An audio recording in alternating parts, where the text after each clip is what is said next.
il y en a une qui commence à m'étirer l'élastique solide. Pascal Saint-Onge, la ministre fédérale des Sports. Elle est tannante en Simonac. Tous les jours dans l'actualité, puis elle gueulasse. Tu es en train de foutre un bordel épouvantable. Personne ne la critique. C'est une femme. Bien, j'ai hâte de vous entendre parce que Serge Savard l'encense.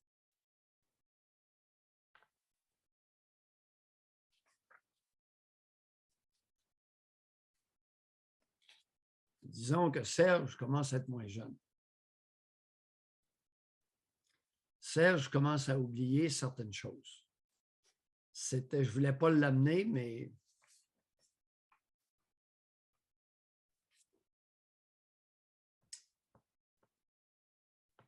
Saint-Onge, la ministre. Les solutions qu'elle propose m'impressionnent, les copains.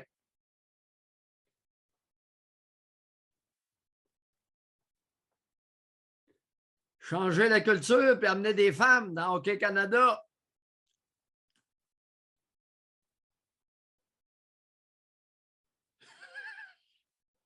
Changer la culture du viol. Je lui suggérerais d'embaucher Alice Paquette au plus sacrant. Alice va sauter à pieds joints là-dessus. On remet-tu dans le contexte un petit peu pour que tout le monde puisse comprendre? Parce que là, dernièrement, il y a déjà eu... Okay. Il y a déjà eu un scandale comme quoi Hockey Canada a caché l'information comme quoi qu'il avait payé une victime qui dit avoir été agressée par plusieurs joueurs de hockey. C'était passé. Là, on apprend qu'il y a des fonds secrets qui sont là pour ramasser de l'argent juste pour ça, pour payer dans des cas d'agression sexuelle de la part des jeunes au hockey. Oui, mais là, écoute, c'est une vieille histoire, c'est de tout temps. C'est pas une culture, c'est quoi? Tu es rendu que tu as un fonds spécial pour être capable de payer en cas de plainte d'agression sexuelle. Je l'ai dit, culture du viol. Culture du viol par les jeunes joueurs de hockey de la Ligue de hockey junior majeur. Embaucher Alice Paquette. Puis on va embaucher des femmes, puis Alice en premier. Ben oui, c'est ça. Mais le dénoncer pour commencer, c'est déjà pas pire, ça, au lieu de garder ça enfoui, secret. Ouais, c'est bon.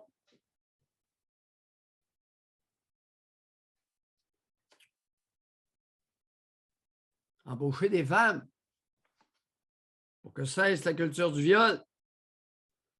Puis remettre de l'ordre dans Hockey Canada, une affaire de gars.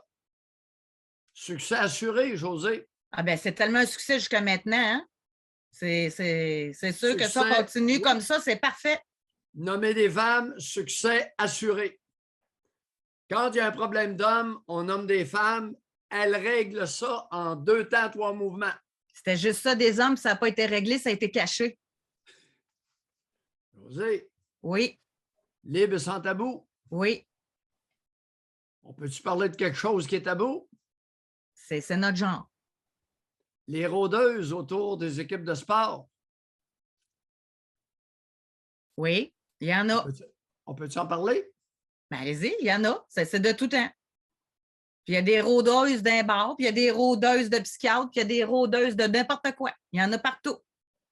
Est-ce qu'il y a des rôdeurs autour des équipes de hockey féminine? Aucune idée. Mais hockey féminine, c'est-tu des millionnaires, les femmes? Les joueuses de hockey, c'est-tu des millionnaires? Non. Ah, moins d'intérêt, coudonc, à courailler, hein? Est-ce qu'il y a des rôdeurs autour des chanteuses populaires? Oui. Ah oui? Ben voyons. Il y a des groupies? Il y a des gars groupies? Autour de Céline Dion? Jennifer Lopez, mettons. Céline Dion, mettons.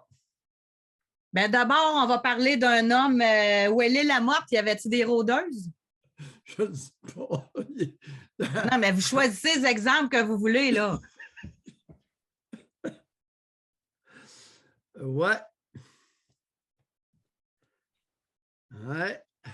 les groupies insistantes, omniprésentes autour des équipes de sport masculins. Avant même qu'il soit millionnaire. Évidemment, j'aimerais savoir ce qu'Alice Paquette pense de ça. Réellement, là, sérieusement. Qu'est-ce qu'Alice Paquette pense des rôdeuses? Puis je le dis respectueusement. Si vous avez un meilleur mot, amenez-le. Par rôdeuse, c'est des groupes. Moi, je trouve que c'est une histoire à part. Là. Pardon? Je trouve que c'est une histoire à part, sauf que ça sert chaque fait d'actualité pour prouver qu'une femme, ça peut mentir. Fait que ça ne me dérange pas de la ramener dans ce cadre-là, mais de la faire commenter sur tout, là. Elle a menti. Oui, ça existe, une femme qui ment. Non, mais c'était pas mon but. C'était la culture du viol. Elle avait dénoncé la culture du viol. C'est à ce titre-là. Ce n'est pas l'histoire du mensonge féminin. C'était au titre. Ça, on l'a oublié, mais elle a été beaucoup instrumentalisée, je m'en rappelle, dans le temps par Manon Massé puis par Québec solidaire en passant. Oui, je suis d'accord avec toi. Ça m'amène à un commentaire. Puis écoute, je ne sais pas trop comment ça s'insère là-dedans, mais ça se pourrait que ça s'insère à un moment donné parce que, écoute, la ministre fédérale des Sports, Pascale Saint-Onge, je pense qu'elle va être, en tout cas, je ne le sais pas. On va voir, je ne veux pas être prophète, mais ramener un élément dans l'équation, qui est la déclaration du vieux Fitzgibbon. Le vieux Fitzgibbon, 67 ans, il est ministre de l'Économie et de l'Innovation. Il était ministre, il est réélu.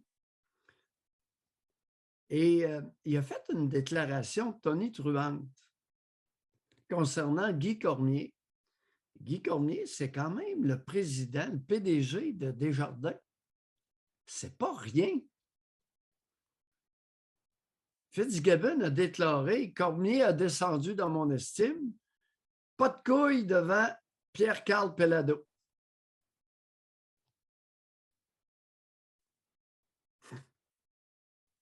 Hey, ça se traite de nom solide.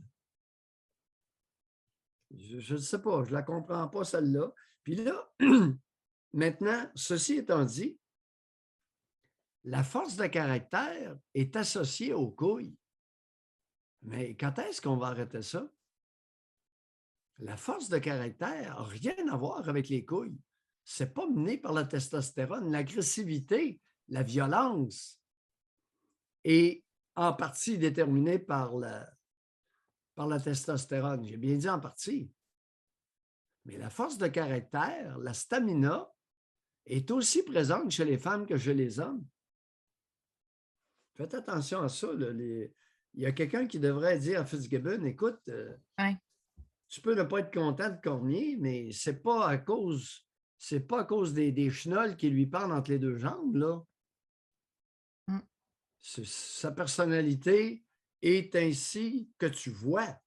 Là-dessus, je suis d'accord avec vous. On ne va pas l'attaquer dans ses couilles.